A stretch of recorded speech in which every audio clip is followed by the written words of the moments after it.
India സഖ്യത്തിൽ നിന്ന് Aam Aadmi party പുറത്തേക്ക്. ഇനി സംസ്ഥാന തെരഞ്ഞെടുപ്പുകളിൽ ഒറ്റയ്ക്ക് മത്സരിക്കും.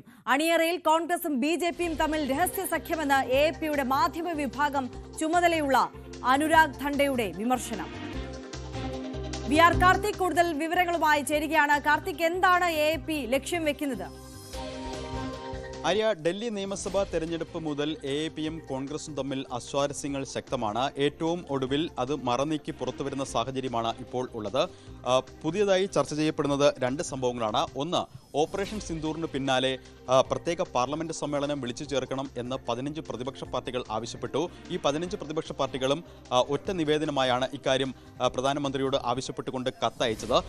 എന്നാൽ എഎപി ഇക്കാര്യത്തിൽ പ്രത്യേകമായ ഒരു നിലപാടെടുത്തു. എഎപി അവരുടെ സ്വന്തം ലെറ്റർ ഹെഡിൽ നേരിട്ട് പ്രധാനമന്ത്രിക്ക് പ്രത്യേകമായി ഇത്തരത്തിൽ ഓപ്പറേഷൻ സിന്ദൂർ വിശദീകരിക്കാൻ ഒരു പാർലമെന്റ് സമ്മേളനം വിളിക്കണം എന്നൊരു അഭ്യർത്ഥന മുന്നോട്ട് വെച്ചു.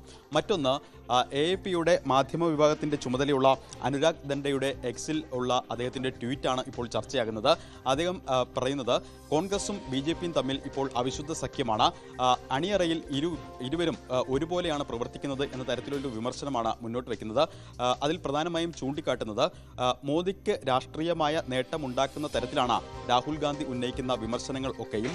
അതോടൊപ്പം തന്നെ ഇത്തരത്തിൽ ഗാന്ധി കുടുംബത്തെ ജയിലിൽ പോകാതെ മോദിയും സഹായിക്കുന്നു. ഇത്തരത്തിൽ കടുത്ത ഭാഷയിലാണ് എഎപിയുടെ ദേശീയ നേതാവ് ട്വീറ്റ് ചെയ്തിരിക്കുന്നത്. അതോടൊപ്പം തന്നെ 2024 മാത്രമായി ലോക്സഭാ തെരഞ്ഞെടുപ്പിന് മാത്രമായി ഉണ്ടാക്കിയ ഒരു സഖ്യമാണ് ഇന്ത്യ സഖ്യമെന്നും വരുന്ന നിയമസഭാ തെരഞ്ഞെടുപ്പുകളിൽ എഎപി ഒറ്റയ്ക്ക് മത്സരിക്കുമെന്നും ഈ ട്വീറ്റിൽ വ്യക്തമാക്കുന്നു.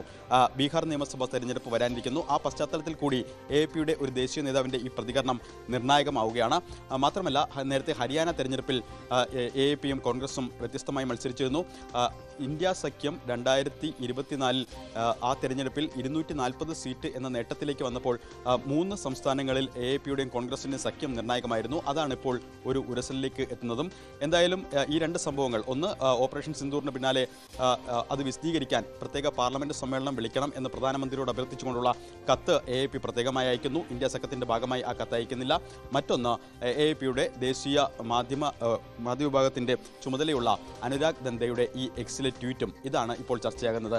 എഎപി ഇന്ത്യ സഖ്യത്തിൽ നിന്ന് പുറത്തേക്ക് എന്ന സൂചനകളാണ് പുറത്തുവരുന്നത്. ആര്യ.